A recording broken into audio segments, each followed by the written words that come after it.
திரும்ப திரும்ப கடன் பிரச்சனை அப்படிங்கிறத அதிகமாக சந்தித்த நபர்கள் அப்படின்னு பார்த்தா நாம் இந்த மிதுன ராசிக்காரர்களை சொல்லலாம்.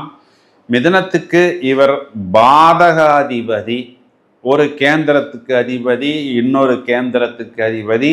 ராசின்னு சொல்லக்கூடிய ஜென்ம கேந்திரத்தில் திக்பலமாக இருந்தாலும் இதற்கு பெயர் என்னன்னா கேந்திராதிபத்திய தோஷத்தை மிதுன ராசிக்காரர்கள் வெகு நாட்களாக தோல்விகளாகவும் அவமானமாகவும் ஒரு விஷயம் வரும்னு எதிர்பார்த்து அது வராமல் போனது மட்டுமல்லாமல் வந்த பிறகு அது கை கேட்டுனுச்சு பிரதர், வாய் கேட்டல பிரதர் அப்படின்னு சொல்லக்கூடிய விதமாகவும், குழந்தைகள் அதாவது உயர் மட்டத்திலெல்லாம் குழந்தைகள் நன்றாக படித்து வந்திருப்பார்கள். அவர்கள் சொல்லக்கூடிய ஐடியாவை அப்பா கேட்கவில்லை, அம்மா கேட்கவில்லை, இல்லை அப்பா அம்மா சொன்ன ஐடியாவை மிதுன ராசி பசங்கள் கேட்கவில்லை. இப்படிங்கிற மாதிரி உள்ளுக்குள்ளரையே நிறைய கான்ஃப்ளிக்ட். இதனால் ஒரே வீட்டுக்குள் இருந்து கொண்டு ஒரு நபர் இன்னொரு நபர் கூட பேசிக்கொள்வதில்லை.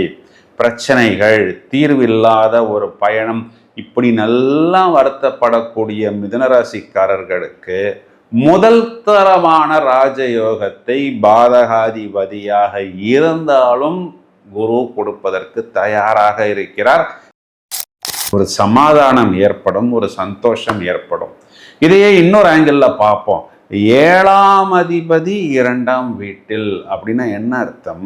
நீங்க மிதுனராசி நபராக இருந்தால் உங்கள் லைஃப் பார்ட்னர் உங்களுக்கு தனஸ்தானத்தில் வந்து உச்சபலம் பெறுகிறார். அப்படின்னா உங்களுடைய லைஃப் பார்ட்னருக்கு அது வேலை வாய்ப்பாக இருந்தாலும் வியாபாரமாக இருந்தாலும் அமையும்.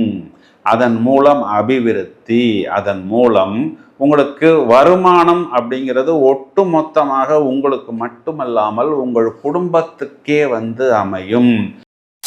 இப்போ குரு பகவான் 2ஆம் இடத்தில் அமர்ந்து மகர ராசியையும் பார்க்க போகிறார். வருடத்தின் கடைசியில் ராகு பகவான் இவர்களுக்கு 8ஆம் இடம் சொல்லக்கூடிய அஷ்டமஸ்தானத்துக்கு வந்தாலும், அஷ்டமஸ்தானத்தில் பொதுவாக அசுப கிரகங்கள் ஒரு பெரிய பாம் போட்டுவிடும். அப்படின்னா என்ன அர்த்தம்னா நிறைய பிரச்சனைகளை கொடுக்கும்.